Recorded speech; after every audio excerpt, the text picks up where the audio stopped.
जय Hind all of you. स्वागत है आपका आपके अपने चैनल द ट्यूटर्स एकेडमी पर। और जैसे कि आप लोग यहाँ पर थंबनेल मेरे तरफ देख रहे हैं, topics to be covered by non maths background students. One of the most doubtful questions जो बहुत सारे बच्चों के दिमाग में आता है, चाहे आप आर्ट्स वाले स्टूडेंट हैं, कॉमर्स वाले स्टूडेंट हैं, ह्यूमैनिटीज वाले स्टूडेंट हैं। सपना तो है एनडीए देने का, लेकिन उस रास्ते में एक रुकावट आ जाती है मैथ्स। मैम मैथ्स कैसे करें? कुछ ऐसा बता दो कि हम लोग मैथ्स क्वालिफाई कर जाए, बाकी स्कोर तो हम लोग गैट में बढ़ा लेंगे। 2 साल हो गए मैम, मैथ्स छुई नहीं है। पढ़ने जब बैठते हैं समझ में ही नहीं आता कौन सा टॉपिक उठाएं कौन सा टॉपिक नहीं उठाएं। सो आज की वीडियो खास तौर पे उन बच्चों के लिए जो एनडीए का सपना लिए हैं और मैथ्स उनकी रुकावट बन रही है, तो उसको कैसे दूर करें।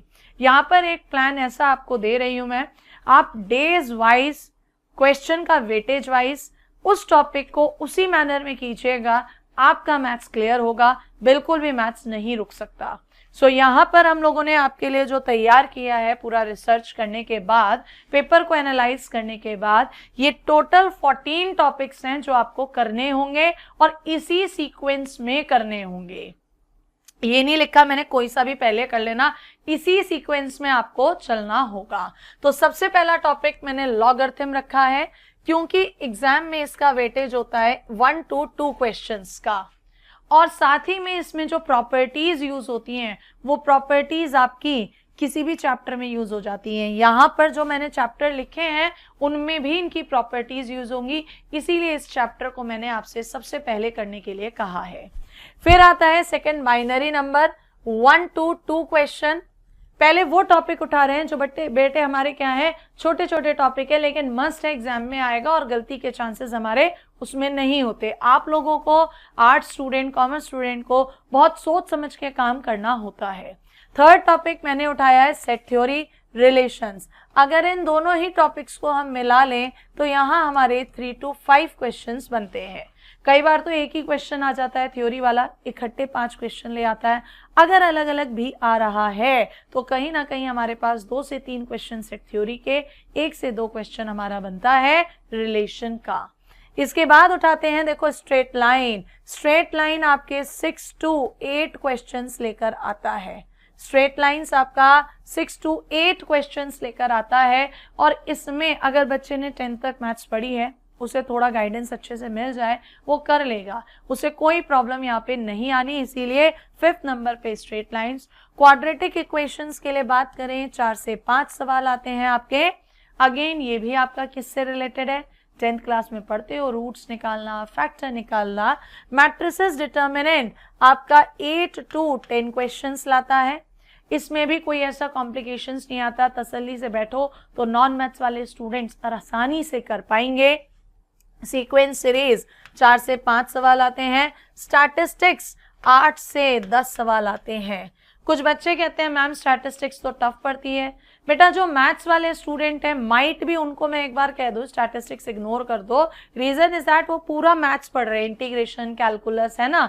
लेकिन आप जो नॉन मैथ्स वाले स्टूडेंट हैं, आपको इंटीग्रेशन तो आनी ही नहीं समझ में, टाइम और लगेगा बहुत ज्यादा, डिफरेंशिएशन भी बहुत टाइम खाएगा, आपका कोनिक सेक्शन बहुत टाइम खाएगा। उसके मुकाबले स्टैटिस्टिक्स नॉन मैथ्स वाला बच्चा आसानी से कर सकता है, अगर उसको डिटेल्ड थॉरोली समझाया जाए और प्रीवियस ईयर के क्वेश्चंस का प्रैक्टिस दबा कर किया जाए। सो ये टॉपिक आप कवर कर सकते हो। परम्यूटेशन, कॉम्बिनेशन, प्रोबेबिलिटी, इन दोनों को मिलाकर 8 से 10 सवाल। ट्रिग्नोमेट्री 10th की जो बिल्डिंग है उसी को आगे बढ़ाना है थोड़ी वेराइटीज पर। सो ट्रिग्नोमेट्री भी 8 to 10 क्वेश्चन। अगर ट्रिग्नोमेट्री समझ में आ गई तो हाइट एंड डिस्टेंस 1 से 2 सवाल, और इनवर्स ट्रिग्नोमेट्रिक भी आपके कहीं ना कहीं 3 से 4 सवाल ये आपके लाता है। आप इसमें चाहें तो इसे छोड़ सकते हैं, अदरवाइज नहीं तो ये 14 टॉपिक हैं जो फुल प्रूफ प्लान है, नॉन मैथ्स वाला बच्चा कर ही लेगा। अब समय उठता है, बात उठती है कि मैम 4 सितंबर का पेपर है, आज 8 जून पे हम लोग खड़े हैं, मोटा मोटा 2 महीने हमारे पास हैं, लगभग 2.5 महीना मान लेते हैं। क्या हम ये टॉपिक कर पाएंगे? बिल्कुल कर पाओगे। इसीलिए ये प्लान मैंने कहा ना बहुत रिसर्च के साथ बनाया गया है। दैट मीन्स मैंने यहाँ पर आपके डेज भी डिवाइड करे हैं कि नॉन मैथ्स वाला बच्चा इस स्ट्रैटेजी को फॉलो कर रहा है, कितने दिन में कौन सा टॉपिक निपटाएगा, तो विद टाइम से पहले उसके इतने क्वेश्चन तैयार होंगे। आप इन सभी का कैलकुलेशन कर लीजिएगा। मैंने लगभग आपको यहाँ पर 50 to 70 अप्रोक्सीमेटली ये क्वेश्चन का टारगेट दिया है नॉन मैथ्स वालों को। मैं नहीं कह रही आप 120 में से 90 करो, 80 करो, नहीं, मुझे चाहिए पेपर क्वालिफाई करो, बाकी तो स्कोर गैट में कर लो। अननेसेसरली इसमें क्यों टाइम वेस्ट करते हो जब आपका ये वीक पार्ट है। सो 50 to 70 का टारगेट आपको दे रहे हैं, जिसमें से अगर एग्जाम में जाकर आपने 55, 60 भी करेक्ट कर दिए, 50 भी कर दिए, तो भी मैथ्स तो क्वालिफाई हो ही जाना है। अब बात आती है मैम किस चैप्टर को कितना दिन दें, तो यस वो भी आपके लिए मैंने करा है। सबसे पहले लॉगरिथम, लॉगरिथम को आप दीजिए बेटा 2 दिन। पहले दिन प्रॉपर्टी पढ़िए, नेक्स्ट डे क्वेश्चंस करिए। बाइनरी नंबर तो 1 दिन का काम है। सेट थ्योरी और रिलेशंस दोनों को मिलाकर 5 डेज आप लोग देंगे, आसानी से ये हो जाएगा, ठीक है। इसके बाद स्ट्रेट लाइंस पर बात आती है। सो स्ट्रेट लाइंस में हम मान सकते हैं 4 डेज आपको देने होंगे। क्वाड्रेटिक इक्वेशन, क्वाड्रेटिक इक्वेशन पे आप 5 डेज दीजिएगा जब वेराइटीज बढ़ती चली जाएंगी। मैट्रिसेस एंड डिटर्मिनेंट्स को आप पूरा 1 वीक दीजिएगा, 6 डेज। जो 7 डे है उसमें रिवीजन मार लीजिएगा संडे में। इसके अलावा आता है सीक्वेंसेस एंड सीरीज, लगभग इसमें 5 दिन आप दीजिएगा, ठीक है बच्चे। आगे बढ़ता है स्टैटिस्टिक्स, स्टैटिस्टिक्स में भी आप 5 दिन दीजिएगा। इन टॉपिक्स में मैं मैथ्स वाले बच्चों को कहती हूँ 2 से 3 दिन, क्योंकि आप नॉन मैथ्स के हैं तो आपको डेज के साथ प्लानिंग दे रहे हैं यहाँ पर। इसी तरह से परमुटेशन, कॉम्बिनेशन, प्रोबेबिलिटी दोनों को पूरा टाइम दो, आराम से पूरा टाइम दो। और कितना टाइम दो परमुटेशन, कॉम्बिनेशन, प्रोबेबिलिटी को आप लगभग 8 दिन दे दो पूरे। देखो परम्यूटेशन कॉम्बिनेशन ना लैंग्वेज बेस्ड होते हैं, प्रोबेबिलिटी बेस्ड, लैंग्वेज बेस्ड होते हैं। अगर आप एक बार समझ गए, हो नहीं सकता सवाल गलत हो जाए। उसके लिए आप मेरा लेक्चर फॉलो कर लो। अभी शाम में मैंने पढ़ाया नहीं है, पढ़ाऊंगी ये चैप्टर, एक भी क्लास मिस मत करना, वहीं से क्वेश्चन बनकर आने वाला है। ट्रिग्नोमेट्री आराम से दो पूरा 6 दिन। और लास्ट में आ जाते हैं आपके पास इनवर्स, हाइट एंड डिस्टेंस तो 1 दिन का काम है, और इनवर्स के लिए आप दे दो चलो 3 दिन।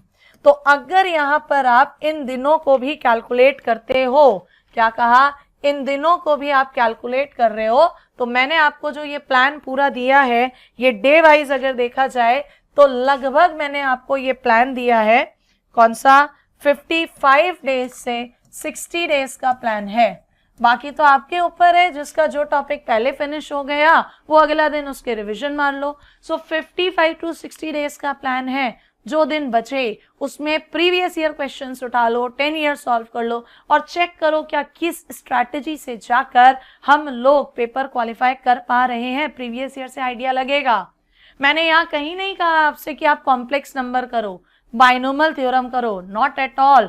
मुझे पता है नॉन मैथ्स वाले बच्चे के पास ये दिक्कत होती है, तो आप वो टॉपिक उठाओ जिन्हें आप कर पाओगे, और इसी सीक्वेंस में, इन्हीं वेटेज से, इन्हीं दिनों के साथ तो आपका पेपर डैम श्योर, मैथ्स तो नहीं रुकने वाला। इसके अलावा अभी क्लासेस हमारी चलेंगी जिसमें ये टॉपिक चलेंगे, इन्हें आप कर सकते हैं। और साथ ही में जो शॉर्ट वीडियोस में पेपर से पहले आपकी डालूंगी, एक फॉर्मूले वाली, जिनसे डायरेक्ट एग्जाम में क्वेश्चन आएंगे, उन वीडियोस को स्किप मत करना, क्योंकि कई बार एज इट इज वही क्वेश्चन फंस जाने हैं, तो एटलीस्ट वो हमारे तैयार हो। उम्मीद करते हैं ये प्लान आप लोगों को पसंद आया होगा। इसी तरह के अगर आप और प्लान्स चाहते हैं तो आप किस चीज की डिमांड कर रहे हैं, क्या आपको दिक्कत आ रही है, वो कमेंट्स में लिखेंगे ताकि मैं उन पर सोचूं, अपनी पूरी रिसर्च करूं एंड देन आपके सामने फुल प्रूफ प्लान लेकर आऊं। तो इतना ही रखते हैं, लग जाओ तैयारी में, जुट जाओ, इन टॉपिक्स को कवर करो, एनडीए पेपर को फोड़ो। अगली वीडियो में मिलते हैं। जय हिंद।